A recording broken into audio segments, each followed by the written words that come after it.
al toque me avisan de su asistencia. Y no se olviden que tienen que hacer su trabajo de investigación formativa, cada uno un trabajo, cada uno. Y al terminar, yo doy plazo hasta 2 días después del examen para entregarle al delegado, en este caso a Adrián, ya él tiene el formato donde va a incluir todos los trabajos de investigación formativa para presentarlos con las notas a la jefatura. Bien, el día de hoy empezamos la, la, la rotación de neurocirugía, es un mes. En la rotación de neurocirugía, más o menos un mes de trabajo, son 4 semanas, incluye pues la apreciación de cómo pueden ustedes tener la idea de enfrentar o de por lo menos asimilar el problema neuroquirúrgico en emergencia y en la vida diaria, ¿no? En la práctica diaria. Eh, el sistema nervioso central, en la clase de ahora vamos a ver una revisión anatomofuncional, algunos estudios y posteriormente la clase de hipertensión endocraniana. En los subsiguientes días vamos a tratar cada aspecto que forma parte del contenido que está dentro del cráneo. Entonces tenemos que en la bóveda craneana, que es inextensible, que es cerrada totalmente. No, no, compartiendo. ¿Con quién? No, no, no. Estoy hablando, ¿no? Entonces, hay que entender esto, ¿no? Que vamos a tratar en la primera parte el líquido cefalorraquídeo, la clase de mañana. La próxima semana vamos a hablar del componente vascular, la clase sobre aneurismas, hemorragia subaracnoidea, el componente vascular dentro del cráneo. Y la subsiguiente semana vamos a hablar del tercer componente, que es el componente parenquimal, o sea, la patología del mismo tejido nervioso, que básicamente son tumores, ¿ya? Entonces, esos tres aspectos son importantes para entender la patología de la hipertensión endocraniana. Voy a compartir la clase, ya un segundito.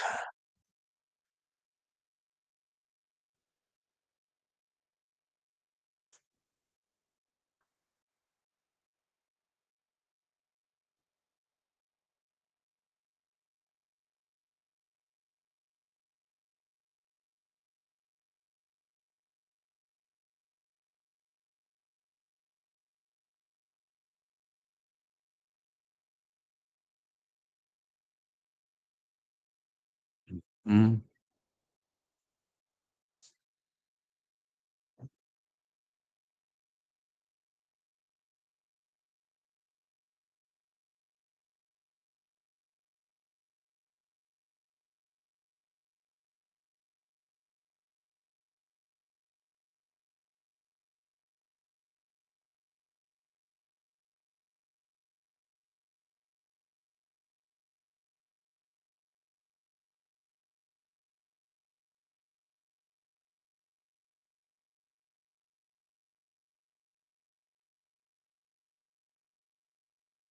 Esto, ¿me ven? Estoy compartiendo la pantalla.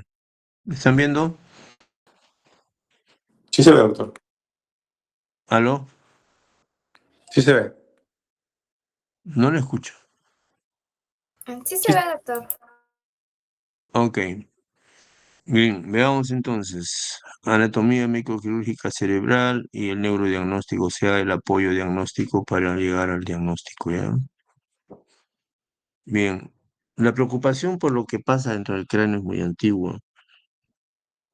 Según la literatura, hay partes en el mundo donde han encontrado restos óseos con huellas de trepanación de hace más o menos 40.000 años en Europa.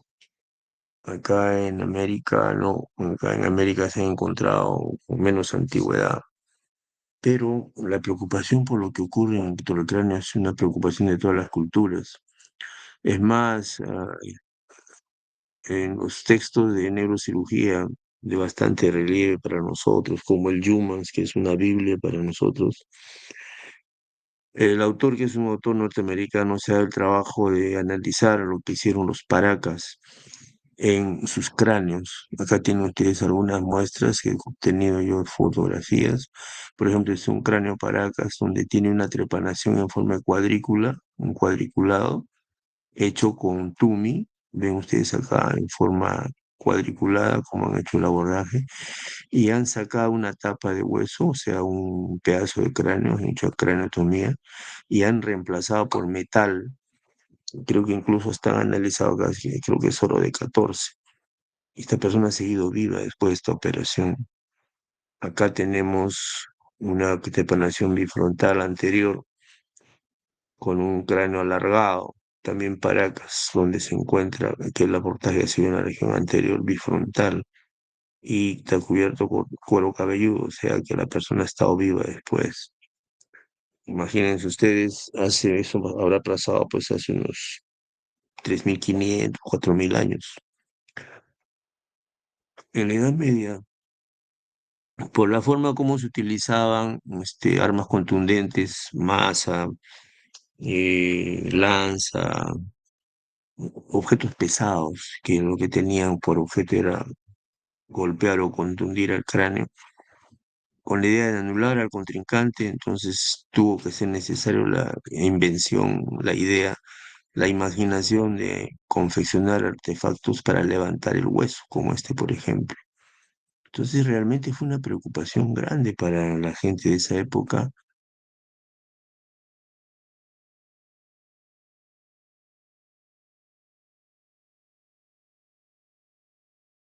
¿no?, que se han utilizado para hacer este tipo de obra.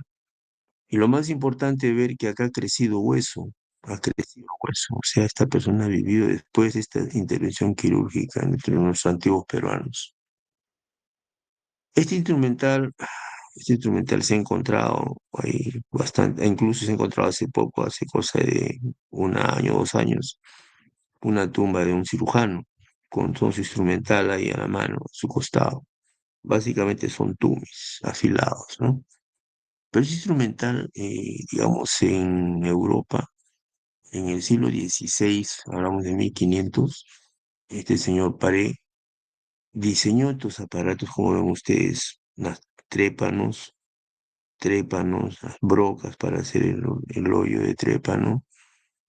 Esta misma funciona hasta ahora, lo seguimos usando. Miren, han pasado del siglo XVI, pasamos al siglo XIX, o sea, 4 siglos después, 400 años después, y se sigue usando lo mismo. Se sigue usando la gubia, se sigue usando la alegra. Todos estos aparatos se siguen usando hasta este momento, 2025. Seguimos usando, yo sigo usando, ¿no? Idénticos, ya. Todos estos aparatos se siguen usando. Entonces, realmente, el avance en cuanto a eso no ha sido muy bueno. Vemos entonces acá un paneo donde se ve, obviamente es una pintura, una imaginación de ver a un paciente con el cirujano que está haciendo la trepanación.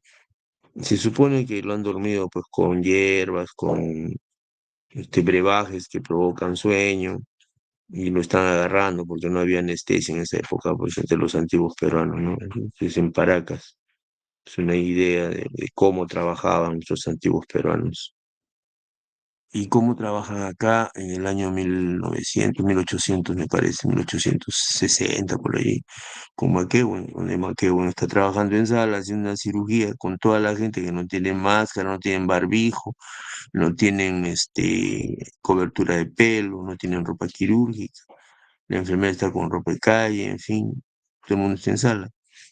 No hay asepsia ni antisepsia. Y Guyan King, también un famoso cirujano, que hizo bastantes obras en el cráneo, con sus discípulos y con las manos ensangrentadas todavía. O sea, realmente la idea de cómo afrontar la cirugía cerebral ha ido avanzando conforme el tiempo. Por un lado, ya se empezó a partir de Lister en 1840, me parece, Se empezó a usar el principio de asepsia y antisepsia para evitar las infecciones en pacientes operados. Entonces tenemos nosotros acá una idea de, vean ustedes, cómo es una sala neuroquirúrgica actual, actual en el hospital. Acá tenemos al paciente en esta composición, está en decúbito dorsal, con la cabeza rotada hacia la derecha, exponiendo la región frontotémporo parietal izquierda. ¿Para qué? Para someterse a una cirugía de esta zona, que generalmente son aneurismas o tumores de esa región. Pero está con este cabezal. El cabezal es importante.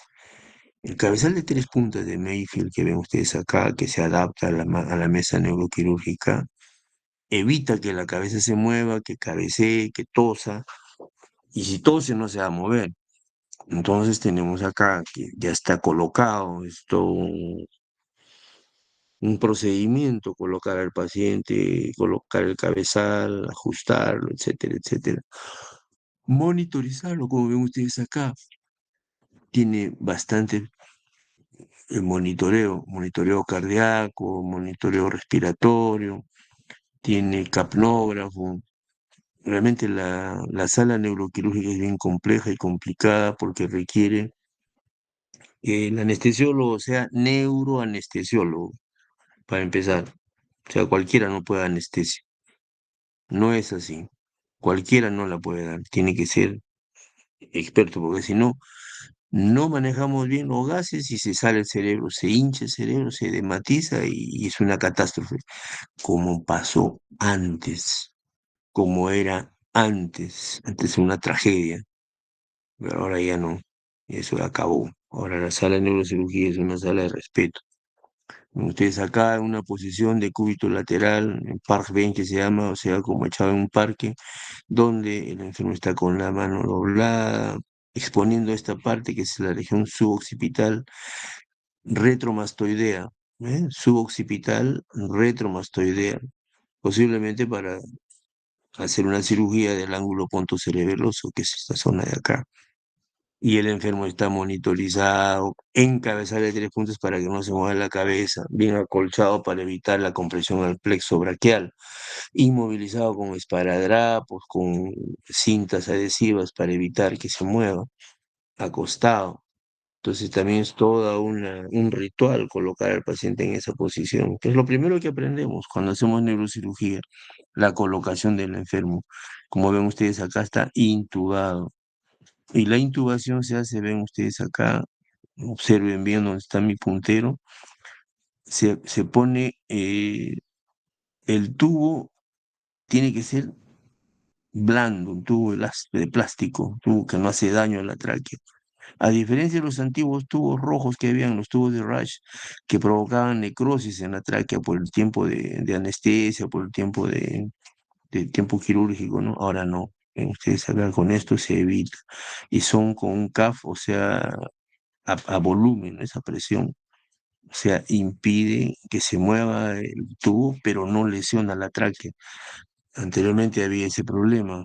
Los tubos de Rush eran demasiado duros y presionaban la tráquea, hacían necrosis de tráquea y hacían problemas, pues, en el posoperatorio, ¿no?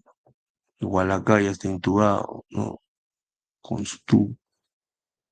Realmente la anestesia, la asepsia, la antisepsia han determinado que cambie totalmente la cirugía para la colocación del enfermo en los distintos abordajes que estamos utilizando en el cráneo, ¿no? Acá, por ejemplo, es en la región frontal, en el Valle de Silvio, acá es en la región posterior, lateral, ¿no?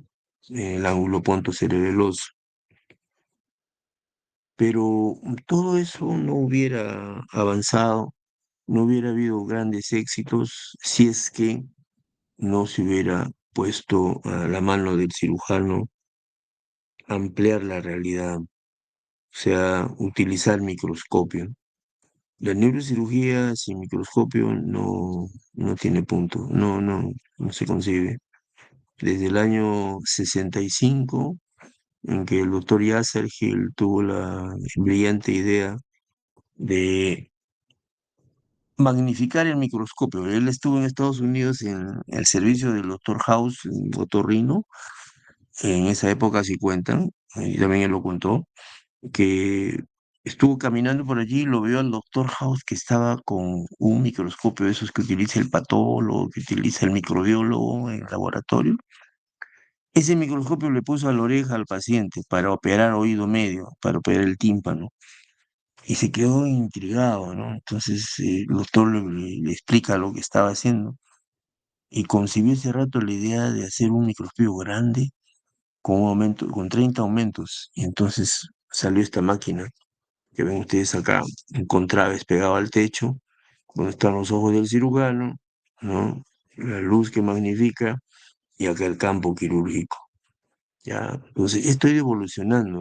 Más o menos a partir del año 75 ya se empezó a hacer a nivel mundial el uso del microscopio con los japoneses, después la casa Leica, en fin, todos los que trabajan con microscopios empezaron a inventar aparatos cada vez más complejos. Y acá, nosotros en el Hospital Regaleati en el año 2012 más o menos, 2013, tuvimos la suerte de comprar el Pentero 900, que es un aparato complicado y complejo, ya grande, donde tenemos pues dos visores, en fin, está adaptado a la tecnología moderna para tomar fotos, para filmar, para utilizar material de contraste. Es una maravilla el Pentero 900. Pero, pero eso ha sido mejorado porque hace 4 meses hemos comprado ese microscopio, que es el llamado Kinevo. Esto es lo último que hay. Es una maravilla más grande que existe el microscopio Kinevo.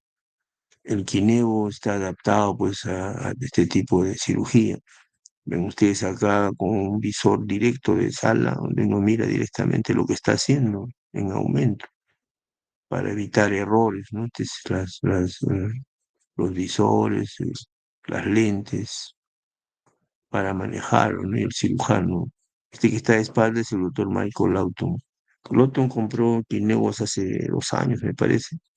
Compró como 25 Kinevos. Cada Kinevo está en 1.200.000 dólares cada uno, más o menos alrededor de unos 300 dólares, billón. Y nosotros hemos comprado uno. Lo tenemos funcionando, ya trabajando para nosotros el Kinevo, lo cual ha significado un gran avance en cuanto a la microcirugía. ¿Por qué? Porque la microcirugía no se concibe sin microscopio, que es un gran avance para nosotros. Y la microcirugía ha obligado, pues, obviamente, a avanzar más en el conocimiento del cerebro. Entonces, vamos a hablar ahora de las regiones microfuncionales que estamos hablando. ¿Por qué? Porque si bien es cierto, el microscopio se empezó a hacer popular en todo el mundo y a usar, también es cierto que se necesita saber cómo es la arquitectura del cerebro con microscopio, no con los ojos. Entonces, hay centros en el mundo pues, donde preparan a los neurocirujanos y todo el mundo está preocupado en hacer microcirugía. Entonces, la microcirugía fue desarrollada por un colega que ya falleció ya, el doctor, se me da el nombre. El colega trabajó en Estados Unidos en una universidad en Florida y ahí prepara el neurocirujano. Preparaba porque ya falleció. No sé cómo será su vida hasta actualmente, pero hay muchos. En el Perú hay dos que han trabajado allí, bastantes de Argentina, bastantes eh, de Brasil, muchos de Pakistán, de la India, bastante gente del Oriente, ¿no? Trabajaba ahí. Ujú. ¿Cómo se llama? Julio, ¿no? Ahorita me voy a acordar el nombre. Bien, entonces vemos acá estos preparados que hace el doctor. Preparados donde se ve el Valle de Silvio, la ínsula. Entonces, esas preparaciones permiten estudiar al cerebro en todas sus dimensiones, en conocer cómo llegar sin hacer daño a estas zonas. El lóbulo temporal, lóbulo frontal, ¿no? el área de Broca, ¿no? Conocer los ventrículos, el tabique intermedio de los ventrículos, el tercer ventrículo, el quiasma, para tener una idea anatómica de lo que vamos a encontrar cuando hacemos la disección de tumores, cuando hacemos el abordaje de aneurismas, cuando hacemos endoscopía. Por ejemplo, acá están los cuerpos mamilares. Sabemos que nosotros tenemos que entrar con el endoscopio por el foramen de Monro, que es este, y llegar hasta acá, retromamilar. Esta es la zona de abordaje para nosotros para poder hacer la tercer ventriculostomía. Entonces el aparato viene sin línea recta por acá, sígame, y llega acá. Y tenemos que conocer la estructura exactamente, el tubercinel, todo lo que está en esa parte para evitar hacer daño a quién. Aquí está el tronco basilar, ¿ya? Y también tenemos que conocer la fosa posterior con el acueducto de Silvio, con los tubérculos cuadrigéminos superiores, inferiores, la zona de la pineal, ¿sí? En fin, acá tienen ustedes el cuarto ventrículo, las arterias de la zona del Valle de Silvio, ¿ah? La hoz del cerebro. Hay cirugía que hacemos a través de la hoz, bueno, cómo podemos cortar la hoz, cuánto de la hoz del cerebro, ¿no? Para hacer abordajes. Entonces, como ven ustedes, estos estudios microanatómicos en cadáver son estudios bien útiles para nosotros, porque nos ayudan a conocer la microanatomía espacial y no el meter la pata, pues cuando estemos trabajando en sala, ¿no?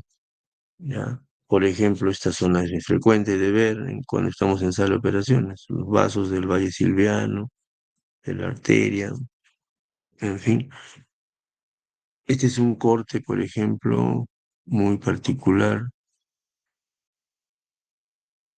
donde vemos nosotros la lámina terminalis, el nervio olfatorio, el nervio, el tallo pituitario, igualito lo vemos en sala, en un abordaje anterior. Un abordaje lateral, por acá, vemos en la carótida, célula anterior, célula media, las lentículas estriadas. Entonces, la microdisección acá nos ayuda pues a entender realmente qué vamos a hacer y cómo lo vamos a hacer. Y conocer todas sus ramitas para no lesionar ninguna y no provocar infartos o hemorragias.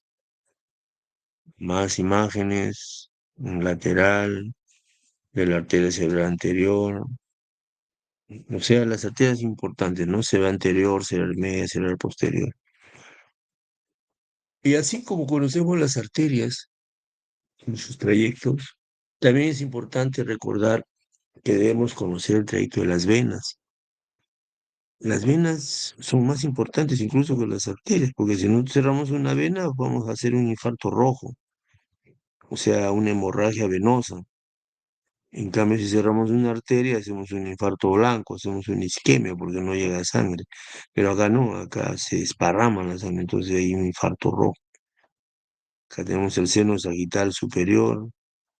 ¿Mm? La región supratentorial, como ven ustedes, es muy importante para tener una idea de lo que vamos a encontrar cuando hagamos abordajes de regiones o de patología intrínseca, o sea, llamada por tumor, ¿no? Básicamente, ¿qué vamos a hacer? Pero también tenemos en la región infratentorial al cerebelo, al tronco encefálico, ¿no?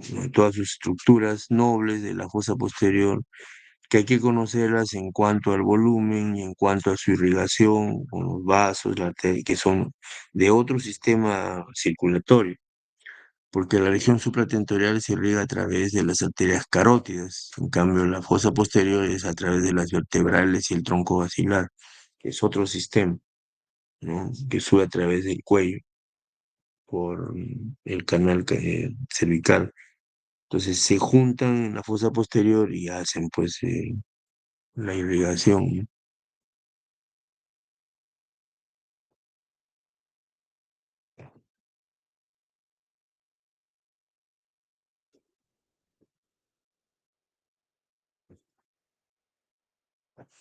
Ustedes acá, en este corte, se ve el cuarto ventrículo, las regiones laterales con la comunicación que se encuentra aquí, que es la región de Luschka. Por acá hay comunicación, son laterales entre el sistema ventricular y las cisternas. Entonces, este es el agujero de Luschka y hay otro armeo que es el foramen de Mayendy. ¿Ya? Entonces, el foramen de Luschka y el foramen de Mayendy forman parte del sistema ventricular a través del cuarto ventrículo y del piso y la llegada del acueducto, es decir, lo que está acá. ¿Ya?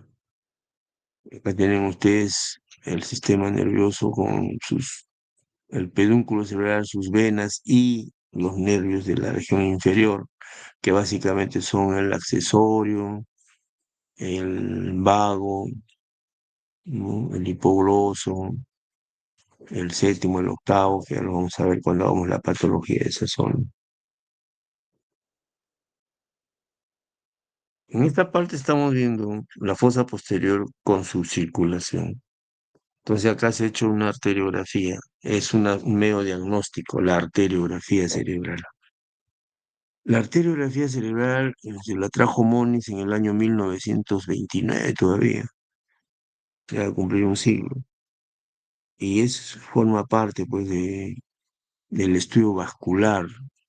La arteriografía cerebral para nosotros es vital. Y digo nosotros porque para nosotros es el gol estándar, la arteriografía, el gol estándar, o sea,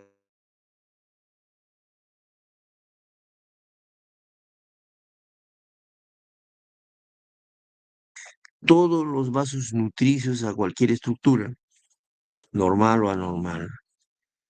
Entonces tenemos que conocer la llegada y también las variaciones anatómicas, las variantes anatómicas. ¿Por qué? Porque si no vamos a cometer pues problemas, ¿no? Entonces tenemos acá a la vertebral, el tronco basilar, ¿no? Y una imagen de impregnación que corresponde pues a una malformación arteriovenosa. Entonces acá el cerebelo, el tronco se ve la protuberancia y las estructuras vasculares, desde la pica, o sea, la cerebrosa posterior inferior. Conocemos todas las arterias. En cuanto a las venas de la fosa posterior, que son importantes conocerlas, ¿por qué? Porque la obstrucción en esa zona provoca hipertensión endocraniana. Las venas obstruidas provocan hipertensión endocraniana, no se olvide. Entonces hay que conocer el trayecto de las venas. Y cuando hacemos una arteriografía, vemos la fase arterial, la fase capilar y la fase venosa. En la fase venosa podemos ver si existe o no estenosis, obstrucción o atresia. Atresia es el cierre total. Estenosis cuando está cerrado, ¿no? O se está cerrando, ¿no? Entonces eso provoca hipertensión endocrinal porque la sangre no circula. Entonces hay remanente, no se limpia el LCR y se acumula y da hipertensión endocraniana. ¿Ya? La tórcula, que es esta zona tan importante, porque adelante está la pineal, acá es la cirugía más difícil que hay por la cantidad de venas que ven ustedes, cualquier cantidad de venas. Llega la vena de Galeno, llega el seno recto, la vena cerebral interna, vena basal de Rosenthal, llegan todas ahí, entonces hace un conglomerado de venas. Es una encrucijada. Les mencioné la arteriografía digital con sustracción de imagen, que es el gol estándar para el estudio del patrón arterial. Cuando hay aneurismas, malformaciones arteriovenosas, angiomas, cuando hay fístulas caróteo-cavernosas, en fin, todos los estudios vasculares se hacen a través de la arteriografía. La arteriografía nos permite conocer entonces patología vascular. La arteriografía nos permite conocer qué cantidad de aferentes o afluentes llegan a una malformación arteriovenosa. Nos permite conocer cómo es el patrón vascular de un tumor, si recibe, si recibe arterias de la carótida externa, si recibe solamente de la carótida interna, cuáles son los aferentes principales y cuáles son los de paso, porque tienen eso. Los tumores tienen arterias que llegan al tumor y arterias que están de paso porque se van a otro sitio. Entonces, cuando hacemos la cirugía, tenemos que conocer eso, porque si vamos a coagular una arteria de paso, le estamos trayendo problemas al paciente, ¿ya? Entonces, la arteriografía es un patrón importante, como les explicaba, para conocer eso. Hay estructuras vasculares que no tienen vasos, como el angioma cavernoso. El angioma cavernoso es una patología tan particular que se caracteriza porque no tiene arterias, no llegan arterias. Entonces encontramos una masa, hacemos arteriografía y no se llena, es lo más probable que sea un angioma venoso porque es un angioma cavernoso. ¿Por qué? Porque no tiene arterias. O sea, la masa está ahí, pero no tienen vasos nutricios. En cambio, una patología vascular pura sí lo tiene, ¿no? Mm. Acá tienen ustedes un venograma donde se ven las venas, ¿no? Los senos transversos, sigmoideos, toda la bajada a través de la yugular, golpe de la yugular, o el seno longitudinal superior, las venas basal de Rosenthal, la vena cerebral interna, en fin, todos los vasos profundos. Entonces, cuando vamos a estudiar una malformación arteriovenosa, tenemos que saber si los vasos de salida de la malformación, si las venas, van a la superficie o van a la profundidad. Si van a la superficie, no son complejas, no necesitan puntaje. En cambio, si van a la profundidad, si tienen drenaje venoso profundo, son complicadas. Entonces tienen más complejidad y son más peligrosas. Entonces tienen más puntaje. Entonces, todo eso vamos a ver cuando hagamos la patología vascular. El avance científico a partir del año 70, ya en el 80 se puso de manifiesto a nivel mundial, fue la tomografía. La tomografía es un estudio que permite conocer lo que pasa dentro de cualquier estructura aprovechando la densidad de las mismas. ¿Qué significa eso? Que vamos a ver qué pasa en el cráneo. El cráneo es hiperdenso. ¿Por qué sale blanco el cráneo? Porque está lleno de calcio, porque está lleno de estructura metálica, calcio. Y entonces eso hace que sea de este color blanco, que sea hiperdenso. Y si se miden unidades Hounsfield, se ve que tiene 1000 unidades, o sea, es el top o máximo. Por contraposición, lo que es totalmente opuesto, hipodenso total, es el aire. Ven, ustedes acá el aire se ve negro. Estoy señalando con la flecha, el aire es negro. Entonces este es hipodenso total y este es hiperdenso total. Unidades Hounsfield, 1000. Unidades Hounsfield en el aire, 0. Y avanzando viene el agua. El agua ya tiene 2, 3 unidades Hounsfield. Y el líquido cefalorraquídeo, ¿no? El agua llamamos así. Pero si tenemos sangre, que es esta sangre en el parénquima, esta sangre ya tiene 40, 50 unidades Hounsfield. Entonces, cuando encontramos sangre, nosotros tenemos que inmediatamente hacer ver qué unidades Hounsfield es. Y si tiene sangre, pues ya complica la cosa, porque es trauma. Hay una hemorragia, si es que es accidente. Y si es espontáneo, es uranoideo, ¿no? Y también vemos zonas donde no hay vascularidad y está hinchado, como acá edematoso, hinchado. Al hincharse de esta magnitud, está luxando la línea media que está acá, y todas las estructuras son desplazadas hacia el lado opuesto por esta masa. No se olviden que la tomografía nos permite conocer el endocráneo. Entonces ve las estructuras normales y las estructuras anormales, ¿no? Las zonas hiperdensas nuevas, como estos casos de sangre, las zonas hipodensas, como este caso de isquemia. Y más aún todavía, si nosotros a la tomografía le añadimos sustancia de contraste en los vasos, tenemos lo que se llama angiotomografía. La tomografía, como decimos, nos ayuda a ver las estructuras del endocráneo. Pero si le añadimos contraste a los vasos, tenemos lo que se llama el angiotem. Y ven ustedes acá estas imágenes maravillosas de angiotem, donde se ve la arteria en toda su extensión y una patología vascular asociada acá. Este angiotem, en algún lugar del mundo que se llama, Dios, ¿qué está pasando? No, trabajaba Juha Hernesniemi, ya, en, entonces Juha es un cirujano, un neurocirujano que ya falleció ya, solo usaba angiotem, él no usaba arteriografía porque era muy caro en su medio, ya, y en Helsinki, en la Universidad de Helsinki, ahí trabajaba Juha. Entonces, él ya se jubiló y falleció en la China. La gran mayoría de su vida y su trabajo en esa zona es con angiotem. Posteriormente,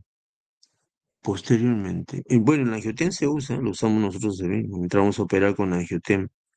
Muchos casos, pacientes que llegan con aneurisma a las 10, 11 de la noche, se hace el angiotem, sale positivo, si califica, se opera al día siguiente, 8 de la mañana. Pues inmediatamente se hace la junta. Este, posteriormente, a partir del 90, 92, a nivel mundial ya se popularizó, se hizo extensivo el uso de la resonancia. Como ustedes en los 80 llegó la tomografía y en los 90 la resonancia. La resonancia, a diferencia de la tomografía, trabaja con intensidades. Entonces tenemos imagen hiperintensa o imagen hipointensa, como esta hipointensa, hiperintensa. La resonancia prácticamente da cortes anatómicos de toda la estructura cerebral. Es un avance espectacular para nosotros en cuanto al diagnóstico, al manejo. Y también en la resonancia lo utilizamos para hacer angioresonancia, como en este caso. La angioresonancia nos permite ver pues, anomalías dentro de la estructura vascular, como ensanchamiento del candelabro. ¿Mm? Realmente la angioresonancia nos da imágenes que tenemos que aprender a interpretar. ¿Por qué? Porque en la vida diaria actualmente, la gran mayoría de gente pide resonancia y angioresonancia en la práctica privada y se diagnostican muchos aneurismas no rotos que están caminando con su angioresonancia, ¿ya? Entonces la angioresonancia nos permite ver pues el edema, nos permite ver el centro, ver qué tipo de tejido existe, si es hipointenso, etcétera, ¿no? Realmente la resonancia es un gran avance porque delimita anatómicamente lo que vamos a hacer. La resonancia nos permite conocer prácticamente todo el mapa de lo que pensamos hacer, como en este caso, por ejemplo, estamos viendo un tumor de la hipófisis que ha perforado y ha salido y ha avanzado hacia el valle silviano del lado izquierdo. O acá tenemos lesiones múltiples de cisticercos, ¿no? Diseminados por el lado izquierdo y el lado derecho. Entonces nos permite es un avance brutal en la resonancia. ¿Ya? La resonancia fosa posterior, por ejemplo, extraordinaria. Muchas veces la tomografía en la fosa posterior tiene lo que se llama artefacto. El artefacto es ¿por qué? Porque hay bastante hueso en la fosa posterior, entonces no permite ver adecuadamente las imágenes, las imágenes parenquimales, vasculares en esa zona por la cantidad de artefacto que hay, el hueso que hay en la fosa posterior. Y eso se elimina cuando uno utiliza la resonancia. La resonancia se ve con claridad el tumor que está sentado en el cuarto ventrículo, cuánto comprime, etcétera, etcétera, etcétera. Todo lo pertinente. La resonancia nos permite ver la zona de refuerzo, que es la barrera hematoencefálica rota, la zona de necrosis, la zona de tumor. Pues acá tenemos un glioblastoma multiforme, ¿no? Con un nódulo. ¿No? Realmente es espectacular lo que nos enseña la resonancia. Y la angioresonancia, como les vuelvo a insistir, ni que se diga, ¿no? Tenemos que conocerla mucho.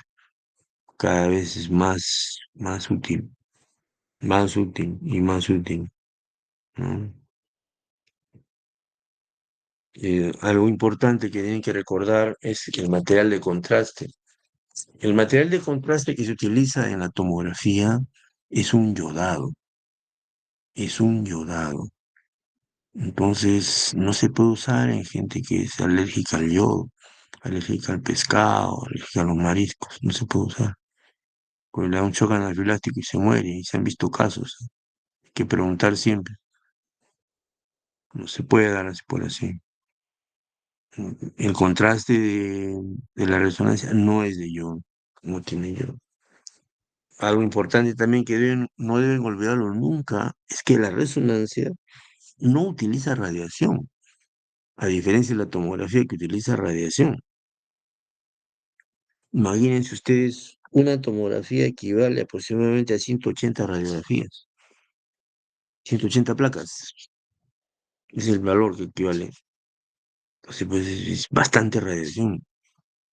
Y no se puede usar en una gestante. Lo que sí se puede hacer en la gestante es la resonancia.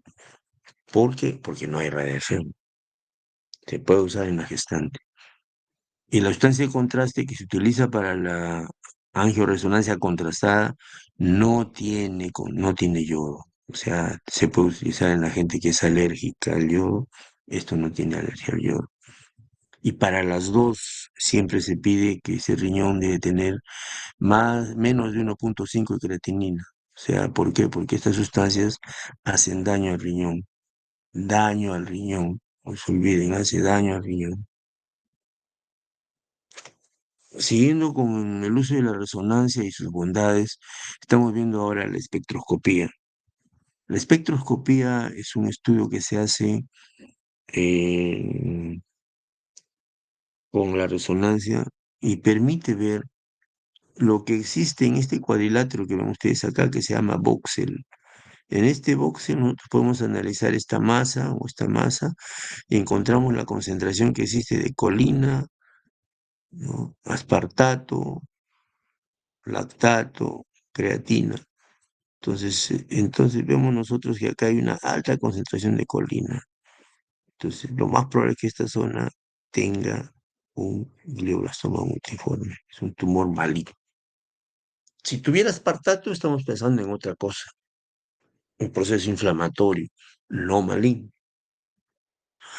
En eso nos ayuda la espectroscopía. Espectroscopía para masas.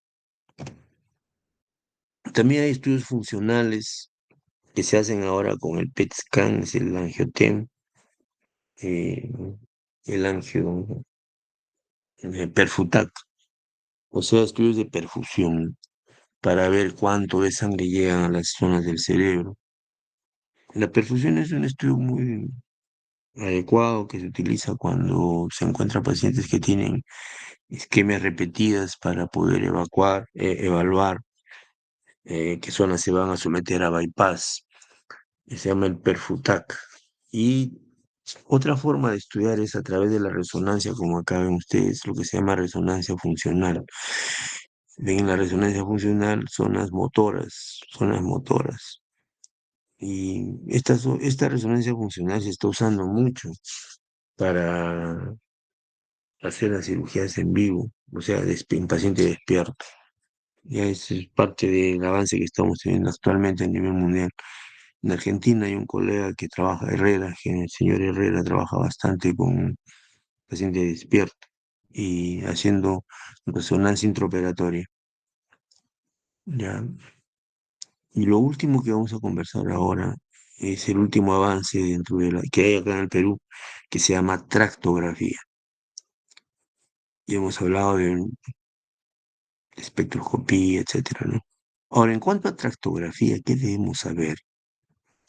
El cerebro no solamente es una masa, el cerebro tiene conexiones, como ven ustedes acá. Todas estas conexiones son fascículos, axones, que van hacia la línea media. Entonces, estos axones son alterados por una masa, empujados hacia afuera, empujados hacia adentro o dislacerados, ¿no? Entonces, cuando se hace una tractografía, lo que se hace es conocer los trayectos para no hacerles daño en sala de operaciones. Ustedes acá la cantidad de la corona radiada y sus axones, acá igual la corona radiada. Entonces, eso se utiliza. La corona radiada tiene pues la raíz, el rostrum, el cuerpo, el istmo, el esplenio. Entonces, en base a eso, se ha hecho estudios como este, por ejemplo, que deben recordarlo siempre. Esto es lo que pasa.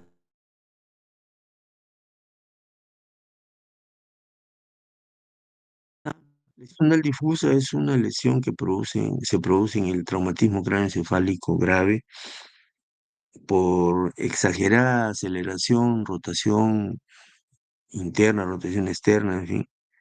Generalmente el paciente va en una moto a toda velocidad, choca contra un vehículo y es desplazado y estrellado contra una pared o contra un muro.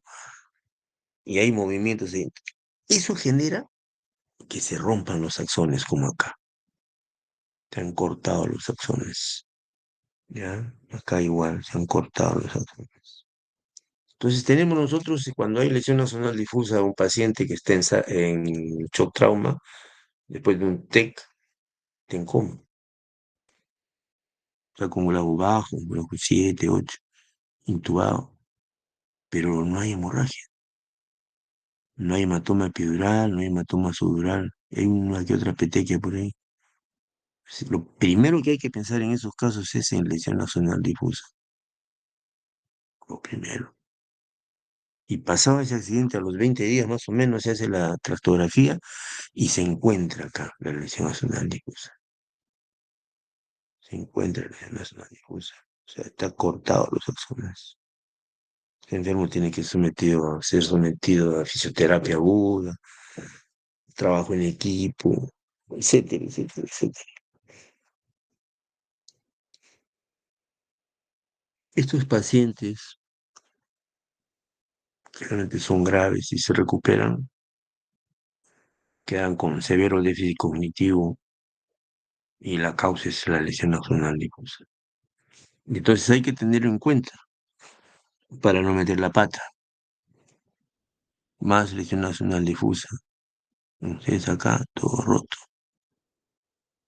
Igual acá, más lesión axonal difusa. Gente joven, ¿eh? 26 años, 26 años. Y acá vemos una lesión, una masa, cómo está alterando los axones. Entonces nosotros no podemos entrar impunemente a cortar pues acá de frente todo, tenemos que saber cómo están los axones con la tractografía para no hacerles daño cuando entramos a operar. Acá, por ejemplo, ven ustedes, ¿no? La masa, ¿no? Es acá cómo se ha calculado la masa de lesión y cómo se hace la incisión, de tal forma que sale solamente lo daño, no se lesiona más, lo dañado nada más. Entonces, esta es una visualización pues funcional que permite que no haya más daño del que tenga que hacerse. Y para eso se trabaja en equipo, ¿no? Hay que trabajar con un neuromonitoreo, hay que trabajar con un neurofisiólogo para tener la oportunidad de dar el máximo de apoyo al paciente y que no haya problemas, ¿no? Creo que es todo. Bien, ¿alguna pregunta?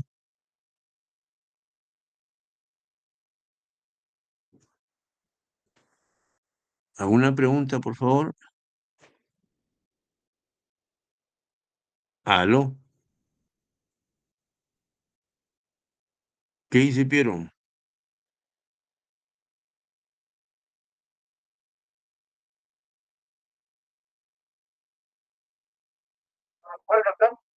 ¿Alguna pregunta? Digo. Ya, vamos a ver la segunda parte de la hipertensión endocrinal, ¿ya? Un segundito.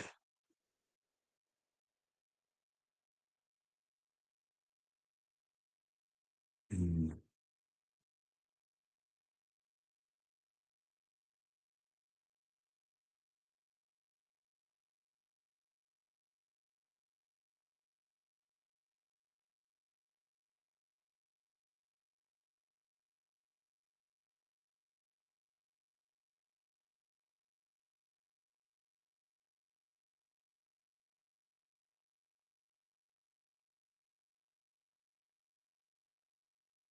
¿Están viendo?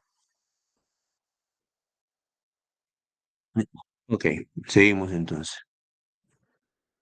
La segunda parte de la clase de hoy día se llama hipertensión endocrinal. Es importante que lo recuerden porque es una de las clases más importantes que hay.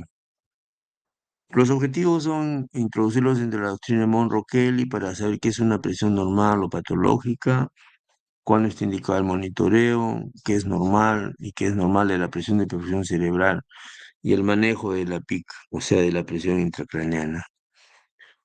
Monroe Kelly fueron dos investigadores que nunca se conocieron. Uno estuvo en Inglaterra, el otro en Europa. Nunca se conocieron y hablaron de lo mismo. Pero miren en qué año, en 1783. En esa época ellos determinaron de que después de hacer las autopsias, que el cerebro tenía líquido cefalorraquídeo, tenía componente sanguíneo y tejido cerebral. Entonces, esos tres componentes están en equilibrio. Son tres compartimentos, ¿ya? El endocrinio es complicado porque, miren, tiene la hoz del cerebro que divide el lado derecho y el lado izquierdo. Tiene la tienda del cerebelo que divide la infratentorial de la supratentorial. Y ambas se conectan a través del foramen magno, que es del- de la incisura, que es esta, ¿ya? Porque la única zona de salida es el foramen magno, que es acá atrás, o sea, por acá, el foramen magno, que es este, por donde sale el tronco encefálico, ¿no? Entonces, realmente estamos encajonados, pues allí. Pero dentro, los componentes sanguíneos, tisular, o sea, tejido, y el líquido cefalorraquídeo está en equilibrio, de tal modo que tienen una presión, ¿no? Entonces, ¿qué puede ser el incremento de la PIC? O sea, ¿por qué aumenta esa PIC que normalmente es de 10, 11, 13? Digamos? ¿Por qué aumenta? Aumenta porque es el intento de forzar la salida, porque hay un volumen excesivo en un contenedor rígido, o sea, es un extraño. Entonces, eso hace que aumente. ¿Por qué? Porque está creciendo. Entonces, esa fuerza para sacarlo es el incremento de la presión intracerebral. Y ven ustedes acá, este es normal. No, no, caramba. Este es normal. Y si no esto es normal, tienen ustedes al tejido cerebral, la sangre arterial, la sangre venosa, el líquido cefalorraquídeo. Si hay un extraño acá, que es esta masa, este extraño, entonces empieza a crecer. ¿Y cómo compensa la presión de acá adentro? ¿Cómo se compensa? Como ven ustedes acá, eliminando líquido cefalorraquídeo, eliminando sangre venosa. Se lo compensa. Ahora, ¿cuánto tiempo lo va a compensar? Ese es el problema. Mientras tenga menos de 30 centímetros cúbicos, aguanta. Lo amortigua. Pero por encima de ese volumen crítico, ya no hay. Y se rompe el equilibrio y la presión intracerebral se dispara. Y obviamente pues trae problemas al paciente. Entonces, hay valores normales que tenemos que recordar siempre. En el adulto, de 10 a 15, siempre menos de 20, y niños de 3 a 7. ¿Ya? Entonces, esos hay que recordarlo siempre. Entonces, como ven ustedes, lo extraño es la masa con edema y eso dispara y crece. Pero tiene una masa crítica. O sea, hay mecanismos compensatorios que permiten de alguna forma amortiguar este crecimiento. ¿Ya? Pero llega un momento donde ya no da más y ¡pum! Se rompe. Ahora, acá hay una diferencia. Una cosa es un crecimiento agudo, rapidísimo, que a veces pasa, y otro es un crecimiento lento. ¿Ya? Acá tienen ustedes la bóveda craneal, que es de hueso pues duro, inextensible, rígido, que tiene adentro al encéfalo más o menos 1200 mililitros, la sangre 150 mililitros y el líquido cefalorraquídeo 150. O sea, la presión está entre 5 a 15. ¿Ya? Pero ¿qué pasa si hay una masa como esta, por ejemplo? Lo primero que hace esta masa, como dijimos, al crecer, va a empujar al agua y va a empujar a la sangre venosa, porque tiene presión baja. Entonces, al agua la empuja y entonces tienen ustedes que cuando una masa empieza a crecer, en la tomografía no van a encontrar ventrículos, van a estar aplastados porque no hay agua, no va a haber cisuras, no va a haber cisternas porque están aplastadas, mm, no hay cisternas de la base, cuadrigeminal. ¿Por qué? Porque se aplasta, pues, porque se hincha el tejido y entonces, como se amortigua eliminando agua. No hay surcos, o sea, está plano, se eliminan los surcos. ¿Por qué? Porque esta masa aplasta todo, ¿no? Entonces, en el intento de compensar este crecimiento, se aplasta el agua, entonces ya no hay agua. Esa es la compensación. Ya la compensación, entonces, disminuir el volumen sanguíneo, el volumen del líquido cefalorraquídeo, o yéndose a un lado hacia otro lado que se llama herniación o distorsión, o sea, trata de amortiguar, que ya no puede, ¿no? Se ha calculado que la cantidad mínima son 30 mililitros. Ustedes acá, lo mismo que les digo, pero con un cañito de agua que nos da la idea de que por ahí sale el agua, sale la sangre venosa. ¿Y eso en qué se traduce? Al haber esa hipertensión, no entra sangre, baja el volumen, no llega sangre. Entonces, el volumen sanguíneo cerebral baja y al bajar hay problemas.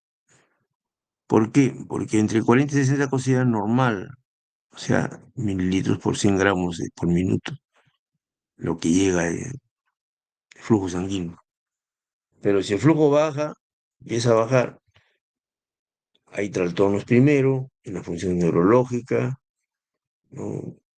Segundo, una alteración eléctrica. Tercero, falla de bomba, sodio potasio, ya no trabajan. Y después viene la falla metabólica, ya no trabajan las mitocondrias. Sí, no hay energía, no hay energía, no hay con qué vivan. Entonces, ese es un gran problema. Ahora, al no haber flujo sanguíneo tampoco hay oxígeno. Y si no llega oxígeno, empiezan a tener problemas. ¿Por qué? Porque hay alteraciones en el aprendizaje, en el juicio, inconsciencia, después electroencefalograma plano. Ya no razona la persona, ¿no? Entonces, el flujo sanguíneo cerebral es importante, ¿ya? ¿Por qué? Porque la presión intracerebral afecta el flujo sanguíneo cerebral. La presión de perfusión cerebral se calcula que es la presión arterial media menos la presión intracerebral, ¿ya? Ah, existe autorregulación, o sea, se, se sabe que cuando hay vasoconstricción, mm, hay que sospechar de que la presión está muy alta. Y eso lo vemos en la práctica diaria cuando estamos en emergencia y tenemos un paciente que está con crisis hipertensiva. ¿Qué significa crisis hipertensiva? Significa que el paciente llega con una presión sistólica de 25, de 24, tiene crisis hipertensiva. Esos casos son bien delicados, ¿por qué? Porque el cerebro se aplasta, las arterias se cierran y provocan isquemia. Por el contrario, cuando el paciente está hipotenso, está chocado, ¿no? Las arterias se dilatan, se abren. ¿Ya? No se olviden de ese detalle. En cuanto al flujo sanguíneo cerebral, pues la zona que más necesita de flujo sanguíneo cerebral es la sustancia gris, las neuronas, porque las neuronas trabajan con eso, ¿no? Necesitan flujo sanguíneo. Ah, igual, pues eso se refleja en el consumo de glucosa. Obviamente, pues que el 85% del ciclo de Krebs, o sea, la más alta cantidad, de eso se la pide. Igual ATP, pues el ATP se necesita. ¿Por qué? Porque el cerebro consume glucosa, consume energía, pide sangre, pide oxígeno, y especialmente la sustancia gris, especialmente los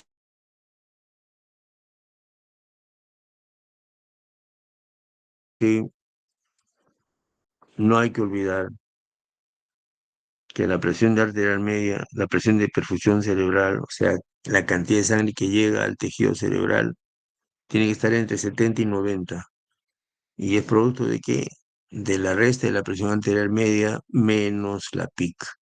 Entonces, si la presión arterial media es entre 10, 100, 120, 110, y la PIC es 90, 12, entonces estamos entre 70 y 90.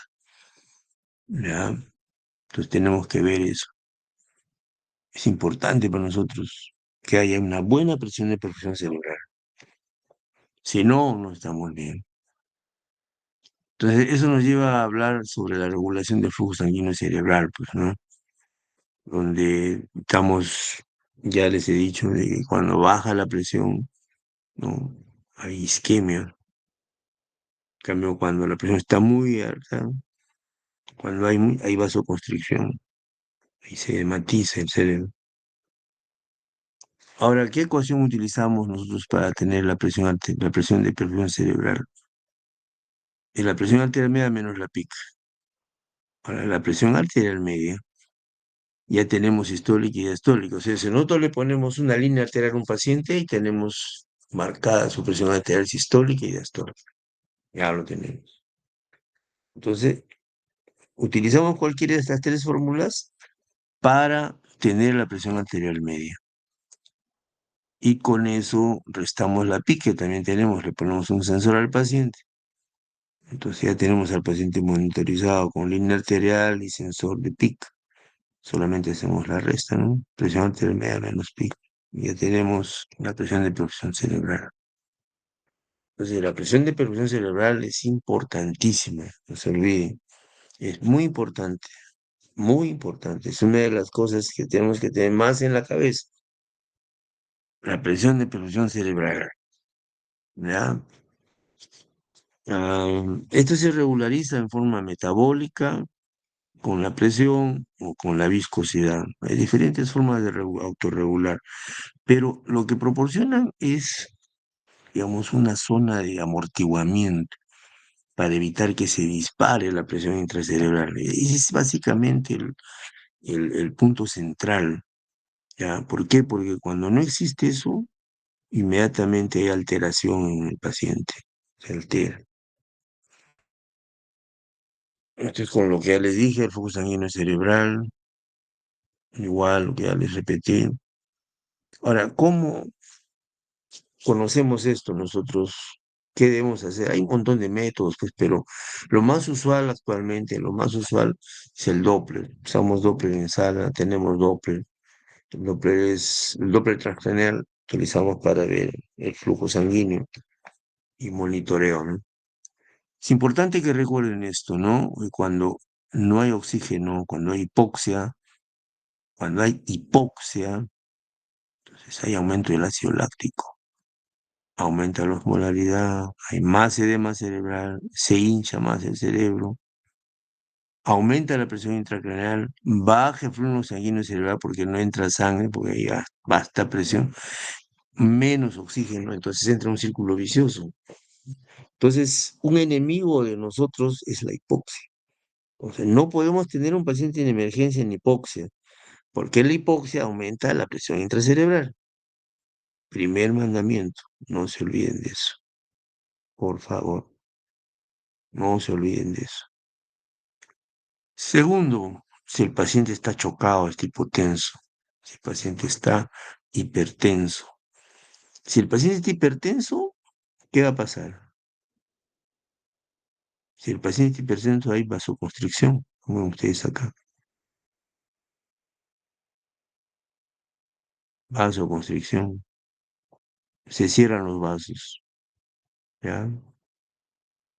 Y si hay vasodilatación, hay vasoparálisis, se abren los vasos. Si está chocado el paciente, si baja el flujo. Entonces hay que estar atentos a eso también. No podemos tener un paciente con hipotensión en emergencia. Tiene que haber una buena vía, colocar un buen suero, suero salino, no usar otra cosa, para evitar que esté hipotenso, para evitar que esté hipóxico. Es vital eso, ¿ya?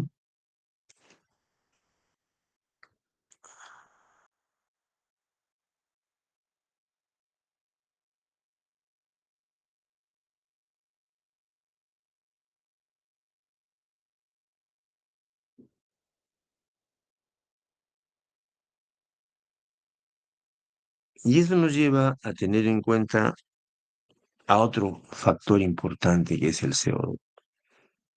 El CO2 se forma. ¿Por qué? Porque el ser humano es un ser humano que busca oxígeno, respira. Entonces el intercambio se hace en el pulmón. ¿Y qué va a pasar si no respira? El paciente que está con T grave no ventila adecuadamente por el impacto en la cabeza. Hipoventila, o sea, no elimina el CO2. CO2 se forma, se va a formar siempre. Entonces, como no lo elimina, se acumula.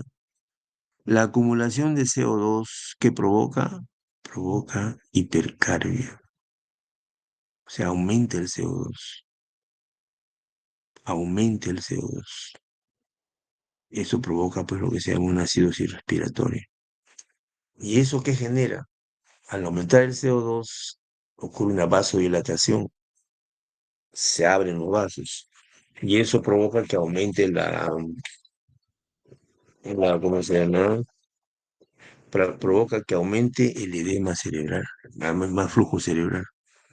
Se vasodilata, aumenta el flujo sanguíneo y se hincha el cerebro. Y es grave. Entonces, eso obliga y hace necesario que entiendan que el paciente que hipoventila, que está con shock, debe estar intubado. ¿Para qué? Para eliminar el CO2. Para eso lo intubamos. Lo intubamos para darle oxígeno y eliminar el CO2. Por eso lo hiperventilamos, lo bolseamos. Al hiperventilarlo se elimina el CO2, se provoca vasoconstricción, baja el flujo sanguíneo, se deshincha ese cerebro, o sea, se ayuda a que no se haga más daño. Entonces la hiperventilación es útil, pero no excesiva. O sea, no podemos llevarlo bajando la vasoconstricción, llevarlo a la vasoconstricción extrema que provoca isquemia. Entonces, la hiperventilación tiene que tener al paciente con, digamos, un estado de capnia entre 32 y 35. No más, ni menos tampoco. Menos es grave. Pues no puede haber, ni debe haber. ¿De acuerdo? Entonces, tenemos que el paciente con hipocardia al que le han sacado todo el CO2, se le ha hiperventilado demasiado, se le lleva la isquemia y sale peor el paciente. Pero si no ventila, el paciente entra en acidosis respiratoria y muchas veces fallece porque está hinchado el cerebro.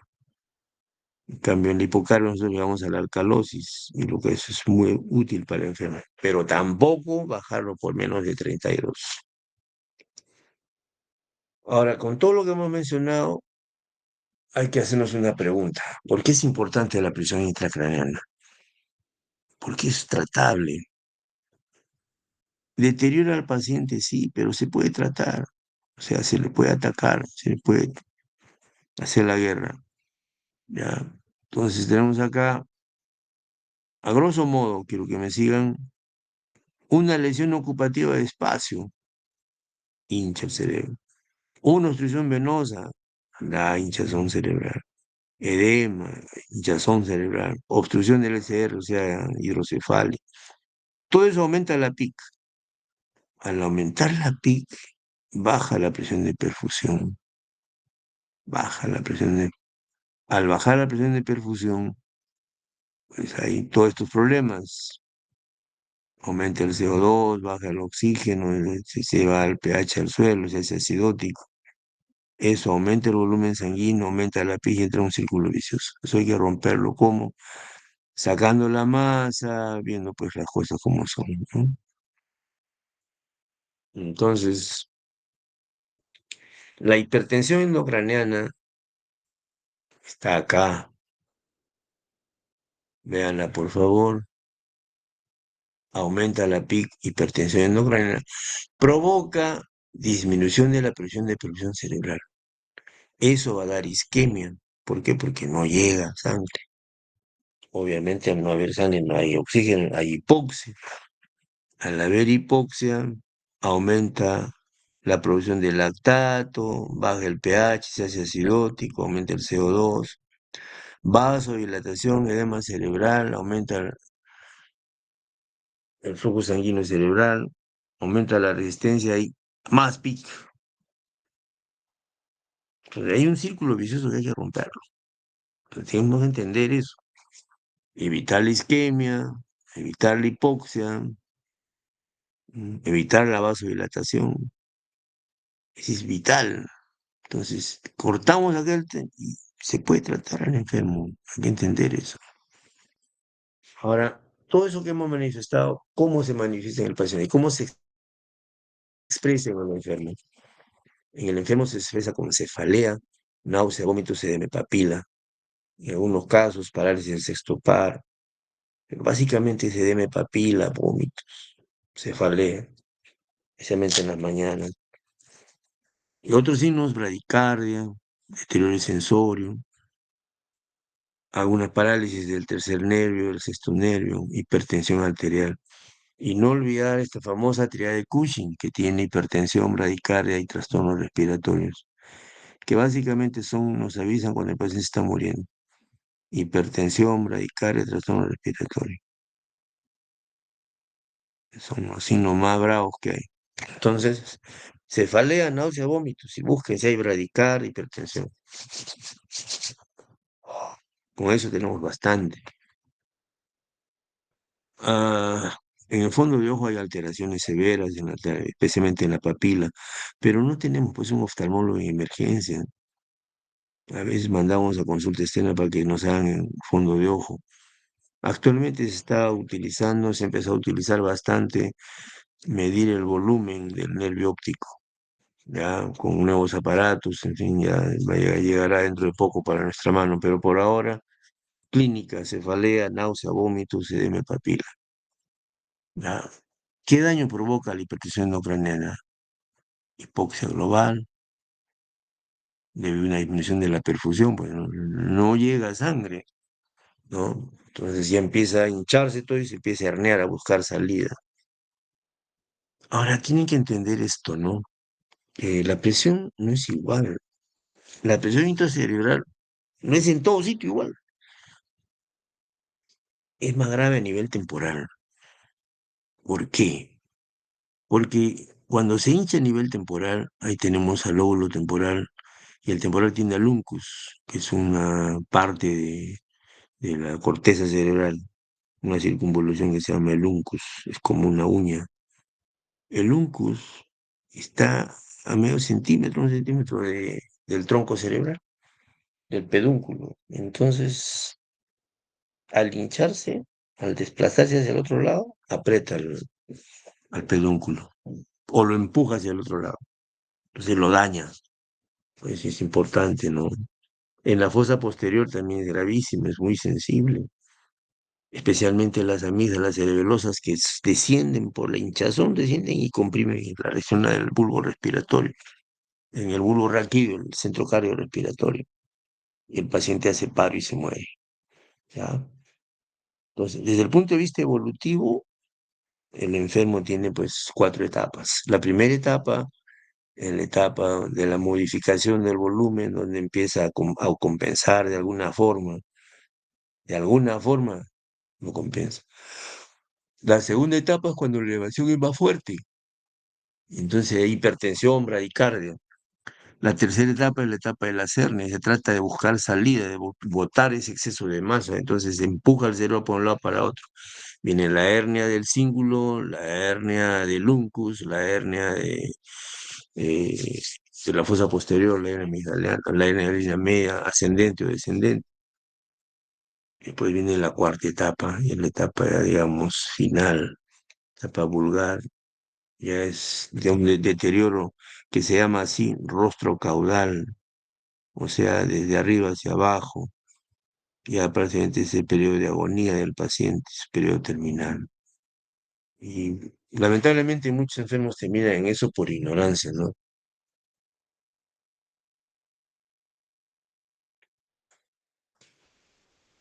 Para eso les explicamos a ustedes lo que hay que hacer.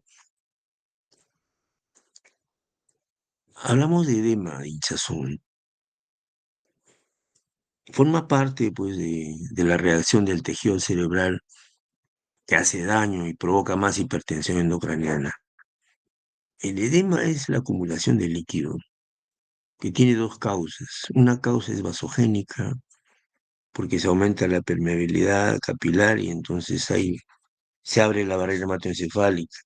Eso ocurre en los tumores, en los abscesos, en el trauma, en la infección, en la hemorragia. La injuria no es neuronal, la injuria es a otro nivel, es en la barrera hematoencefálica. No se olviden de ese dato. En el edema vasogénico, la injuria no es neuronal, es a nivel de la barrera hematoencefálica. Hay disrupción capilar, disrupción de la barrera hematoencefálica. Y el edema citotóxico es cuando la neurona muere, se hincha la neurona y falla, pues y muere la neurona. Entonces, ese es otro tipo de edema citotóxico. La neurona es la que muere, ¿ya? Y el edema intersticial es el que ocurre pues cuando el agua está en exceso y difunde en la difusión transependimaria. Entonces, por aumento de la presión hidrostática, el líquido está tenso y entonces difunde hacia los costados. Hay un edema llamado periventricular transependimario, es intersticial. Pero lo más importante que recuerden que es el edema vasogénico que se ve en los tumores, hemorragias, traumatismo, infección, es por lesión de la barrera hematoencefálica. Eso es lo importante. ¿Ya? Ven ustedes acá, un tipo de edema, ¿qué lo produce? Miren ustedes acá el citotóxico, o sea, el de la neurona misma, intoxicación con agua. Es una fase precoz del infarto cerebral. Eso es importante que lo recuerden, ¿ya? ¿Y cómo se compensa eso? Ya lo hemos dicho, ya. Una compensación es, una compensación es eliminando el líquido cefalorraquídeo, otra es eliminando la sangre venosa y la última es desplazándose. Eso es lo más grave, el desplazamiento. El desplazamiento, ¿qué provoca? Ya tienen ustedes un resumen del tipo de desplazamientos para que lo lean con calma. El desplazamiento subfalcial, el desplazamiento diencefálico en la línea media, ascendente o descendente, el uncus, que es este de acá, el uncus como está apretando el tronco, y el de a través el de la hernia amigdaliana, el tonsilar que se llama la hernia amigdaliana, que comprime a la región del centro cardiorrespiratorio. En estas son pacientes superiores. Ya, son los tipos de hernias que hay. Subfalcial, uncal, transtentorial. Esta externa que hemos visto cada vez con más frecuencia, porque nosotros hacemos mucha craneotomía descompresiva. Entonces, cuando hay una masa, por ahí se sale, como es esta. Se sale por ahí la masa. La externa llamada así, ¿no? Y la amigdaliana, que es de fosa posterior. Entonces, acá la hernia del uncus va al pedúnculo y la hernia amigdaliana va al bulbo, a la región vulvar. Son diferentes lugares de acción, diferente ataque.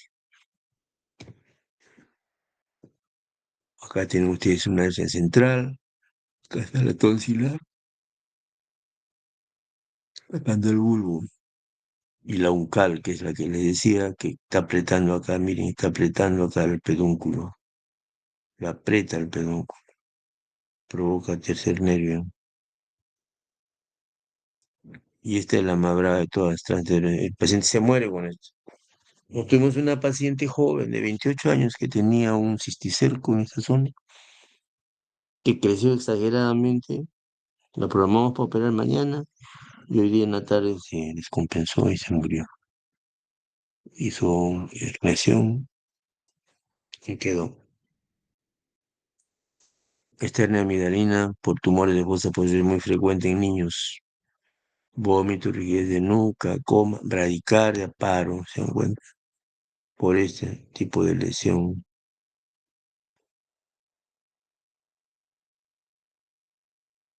Esta es la hernia comprimiendo.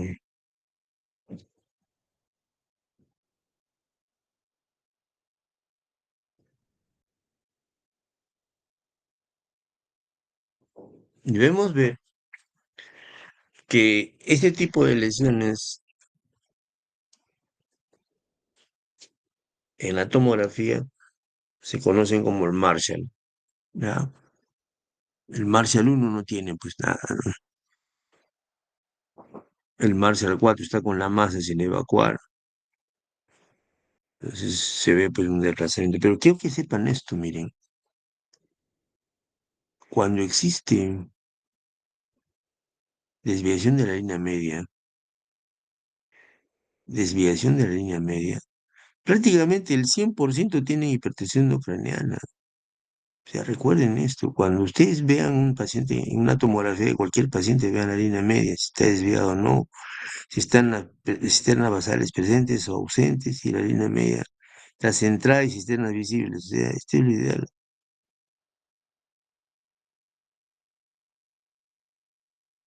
No estamos mal, ¿ya? Entonces tenemos que hacer eso. Acá hay un resumen de lo que tienen ustedes que buscar en la tomografía y en la resonancia: herniación a la derecha, a la izquierda, hacia arriba, hacia abajo, desviación de la línea media hacia la derecha, hacia la izquierda, borramiento de los ventrículos, de los sur, las cisternas, la cisterna cuadrigeminal, la cisterna magna, están borrados. Si hay o no hidrocefalia, buscar hemorragia, buscar edema y cambios óseos. Ahí se resumen los hallazgos en resonancia y en tomografía en relación con hipertensión endocraniana por masa, ¿ya?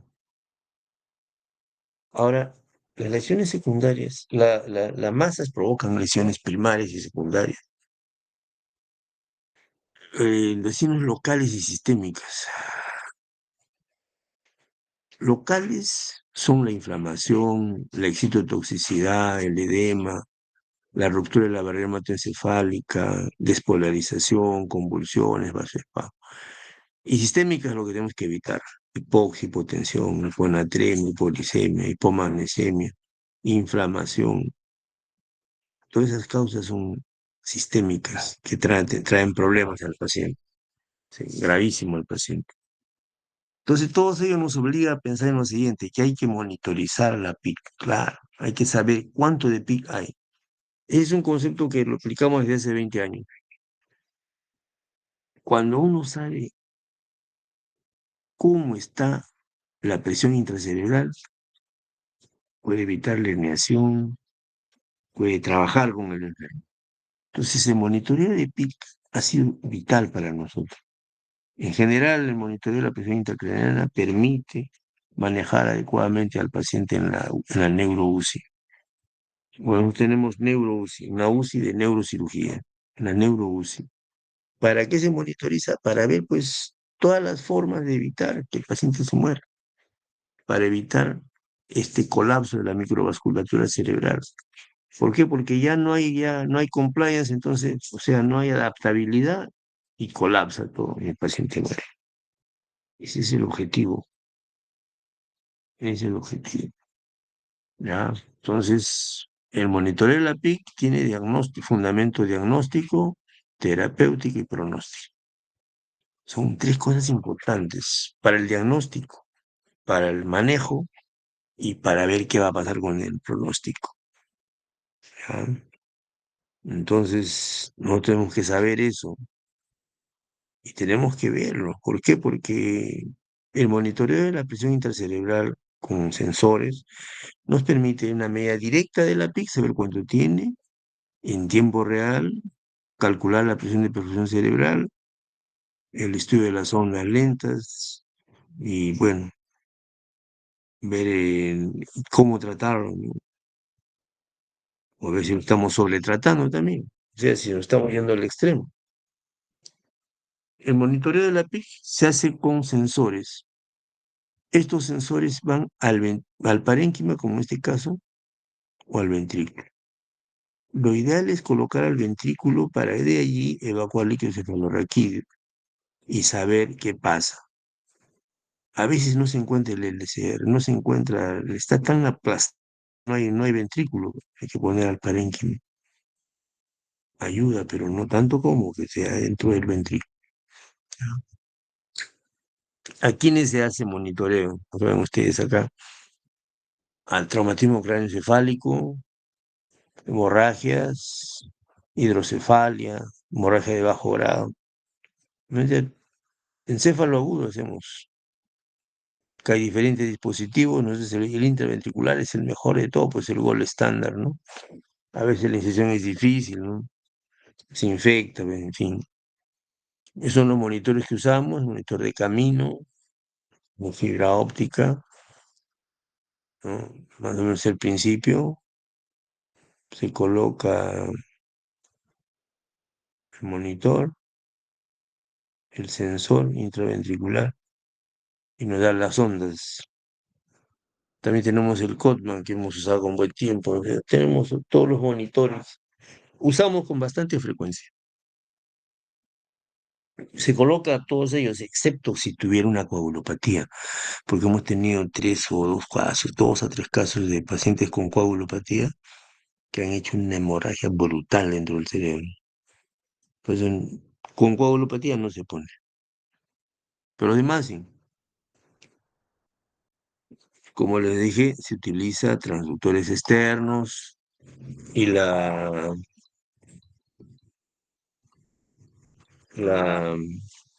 ¿cómo se llama? El tiempo, más o menos, aproximadamente, hemos llegado hasta 21 días, ¿ah?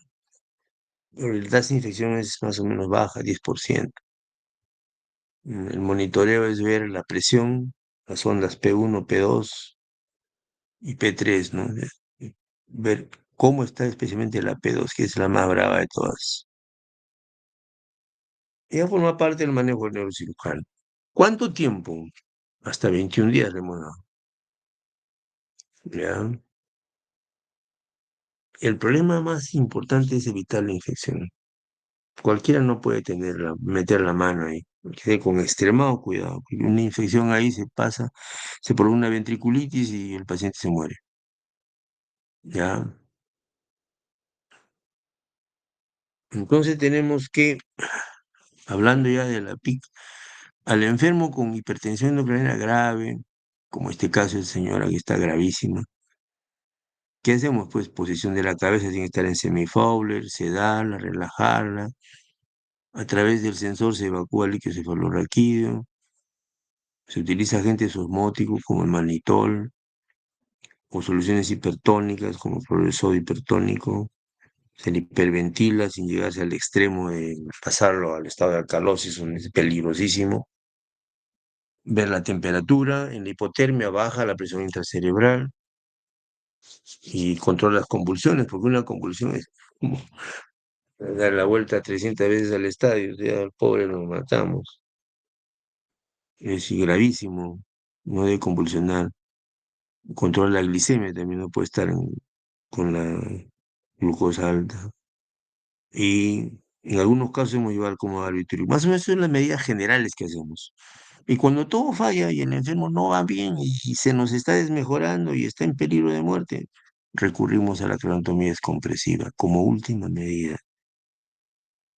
La cabeza es importante, con eso bastantes mejoran. 30 grados semi-Fowler, la PIC baja, entonces uno lo tiene bien, sedado, relajado, normovolemia, no usar solución de destroza al agua, nada, solo cloro de sodio, nada más, puro cloro de sodio, nada de destrozas hipotónicas, nada de eso.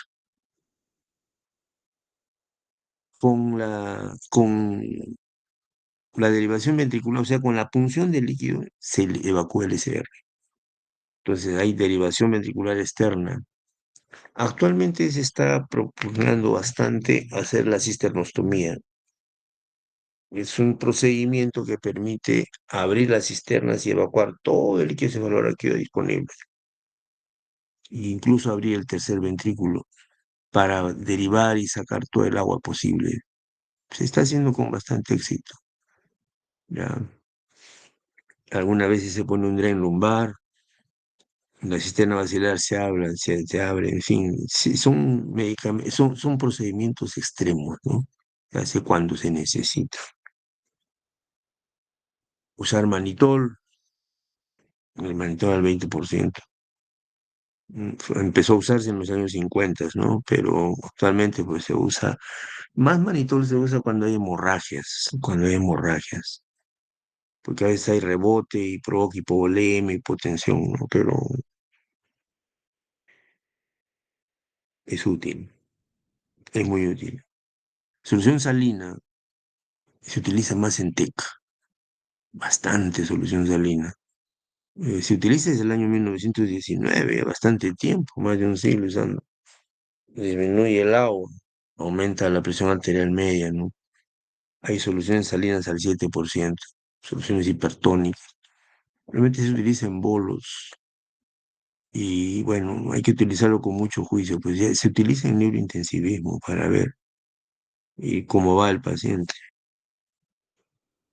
La hiperventilación, se disminuye el CO2, el paciente, si uno le baja mucho el CO2, si lo lleva a la alcalosis, eso provoca vasoconstricción. Y esa vasoconstricción disminuye el flujo de isquemia. Entonces, no debe ser menor de 32, 30, 35, o sea, mantenerla ahí. Tampoco dejarla que esté pues en 40, en acidosis, tampoco, ¿no? Hay que manejarla con bastante juicio.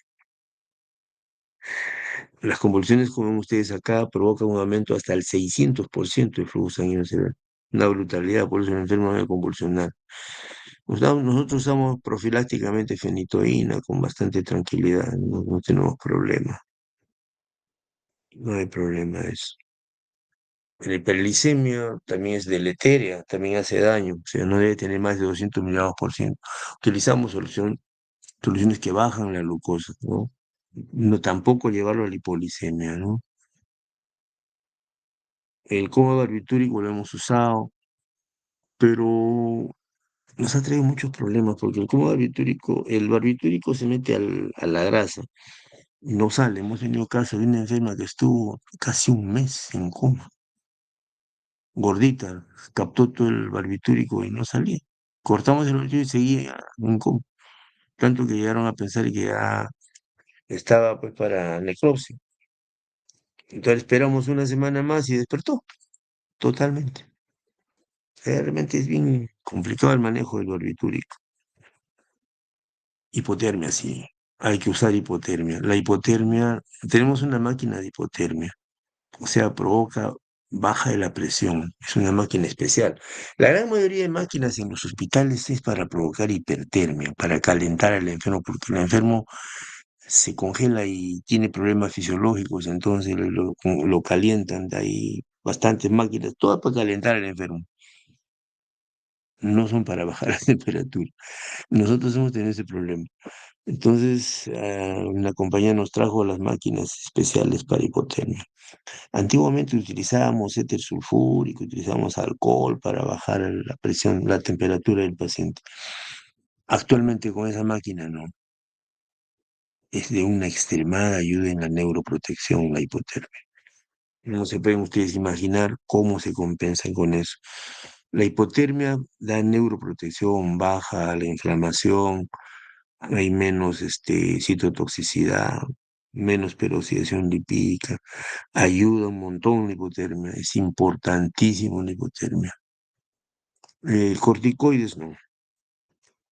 Nosotros hemos visto que el uso de corticoides aumenta la frecuencia de infección urinaria y la infección de neumonías, por eso no lo usamos. Este es el manejo general de la hipertensión endocraniana. Como ven ustedes, hay medidas generales, medidas específicas. Ya, este es más o menos digamos, los protocolos para manejar por etapas. Y acá hay un acrónimo que dice, bueno, que lo recuerdan, se lo voy a enviar, se llama GOSCAP. ¿Por qué se llama así? Porque tiene, en esta, se llama el gorro del fantasma, ¿no? O la capa del fantasma, GOSCAP, es el gorrito del fantasma. ¿Qué tiene? La G, GOST, la G de glucosa, la H de hemoglobina, o sea, buena hemoglobina, el oxígeno, el sodio, la temperatura, el confort del enfermo, la presión arterial y el CO2, la presión de CO2, GOSCAP. Aquí se maneja prácticamente todas las constantes biológicas que necesitamos para que el enfermo esté, digamos, ok, que esté bien manejado, monitoreado íntegramente. ¿Ya? Este es el trabajo, se lo voy a enviar para que lo revisen y lo usen en su GOSCAP cuando esté en emergencia. Para terminar la clase vamos a dar unas palabras sobre tratamiento de craniotomía descompresiva. Ya les dije que eso se usa si todo falla, en efecto. Hay lesiones encefálicas comúnmente grave, tan graves, que el enfermo ya no mejora con todo lo que hacemos. Y lo estamos perdiendo. Y lo estamos perdiendo. Y entonces nos queda una última oportunidad por la mala respuesta neurológica. ¿Cuál es la craniotomía descompresiva? Ven ustedes hemicráneo o bifrontal, hemicraneostomía o bifrontal. Entonces, ¿tiene indicaciones? Sí, tiene indicaciones. ¿Ya? Tiene indicaciones. Pero, ¿qué ha pasado con la craniotomía descompresiva?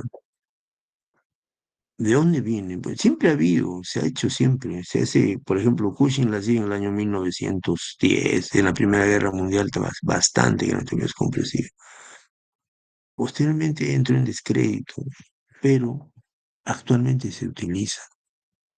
Por ejemplo, acá hay luxación de línea media, hay masa, no hay surcos, una masa brutal acá. Se dicen traumas de cráneo encefálico severo, pique elevada, encefalitis. Mm, Tengo bastantes indicaciones para hacerla. Entonces, lo que debemos saber es lo siguiente. Antes de 2010, hasta antes del 2010, todos eran anécdotas. Contaban, yo tengo 3 casos, 2 casos, 10 casos, 5 casos. Todo era pura anécdota, no había nada serio. A partir de ahí hay dos trabajos que dan seriedad a las cosas. Uno es el trabajo, el DECRA que se llama DECRA, de Comprehensive Cranectomy, el DECRA que fue realizado en Australia, y el Rescue ICP, o sea, rescate de la presión intracraneal. El Rescue ICP se hizo en Inglaterra con Hutchinson en la Universidad de Cambridge. Entonces, en la Universidad de la Academia de Cambridge hicieron el Rescue ICP con el doctor Hutchinson. Pero no fueron 2 casos, 3 casos, 5 casos, 10 casos, no. Más. Lo ideal para uno era 210 pacientes, el otro 600 pacientes. Vamos a ver los resultados. El DECRA trabajó, el DECRA, desde el 2002, de abril hasta el 2010. Ahí paró, publicó. ¿Ya? ¿Por qué paró? Paró porque tenía muchas complicaciones, muchas complicaciones. Randomizaron de los 210 que querían, 155. No avanzaron más por la cantidad de complicaciones, ¿no? Complicaciones de todo tipo. Y pararon allí, ¿no?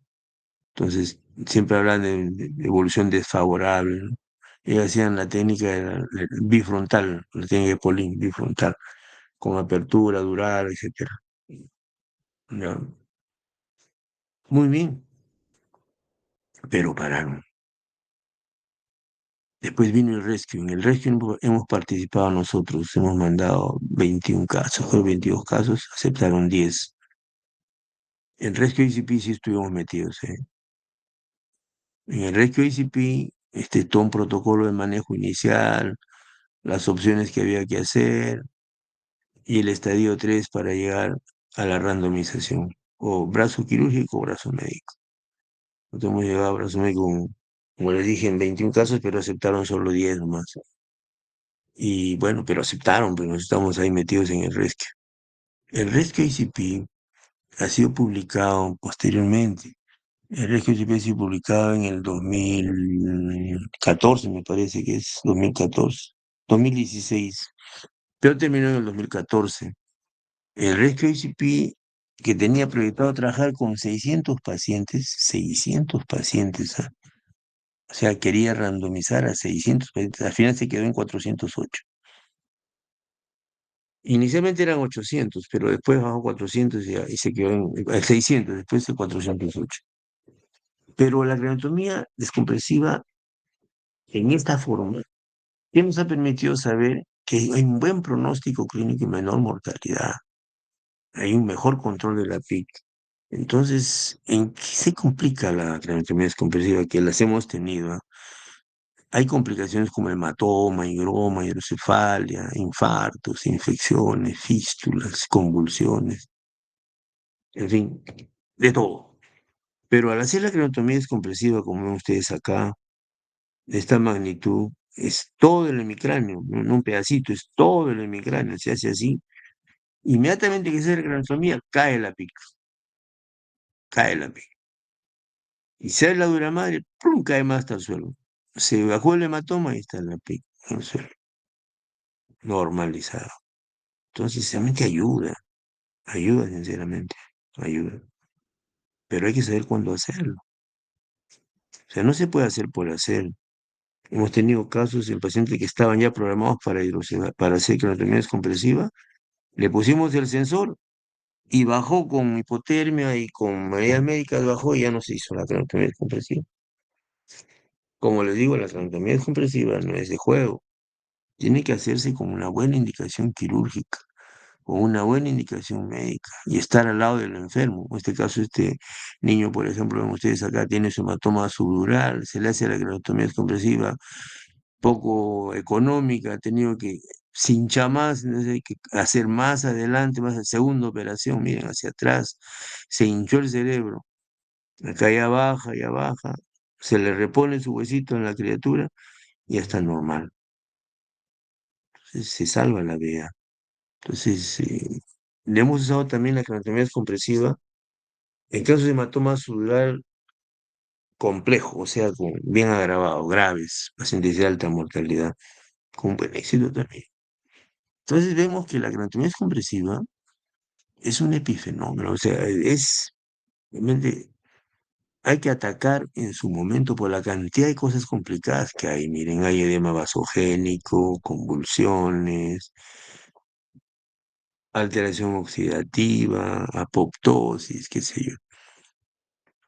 Entonces, la conclusión que hemos encontrado al aplicar nosotros este trabajo, primero, hay que seleccionar bien al paciente. Segundo, hay que ver el mejor momento para operar. Hay que ver todos los neuroparámetros. Hay que estandarizar la intervención quirúrgica. No se puede sacar un pedacito, después volver a operar para sacar más hueso, después otra vez para más hueso, ¿no? De una sola todo el hueso. Tiene que ser grandazo. Si no, no. Seguimiento. Tiene que haber seguimiento. El mal manejo de los pacientes en el postoperatorio determina el éxito letalis, como decimos, o sea, el fallecimiento del enfermo. Posteriormente se ha hecho otro trabajo que se llama este del hematoma sudural, el mismo Hutchinson. Ha hecho este trabajo sobre craneotomía y craneectomía de hematoma sudural. ¿Cuál es lo mejor? El hematoma sudural es un enemigo bien fuerte para nosotros. Generalmente se vente grave y sangre penosa en toda la región. Bueno, entonces acá tiene usted el trabajo de Hutchinson, craneectomía descompresiva versus craneotomía. Realmente no hay ninguna cosa favorable a favor de ningún otro. Se requiere más pacientes, más trabajo, más tiempo, ¿no? Bien, gracias. Eso sería lo que tenía que decirles por ahora. Yo le estoy enviando a Adrián, estoy enviándole a Adrián las diapositivas para que tengan ustedes la oportunidad de estar allí. ¿De acuerdo? ¿Alguna pregunta? No, de nada, Piero. ¿Alguna pregunta, por favor?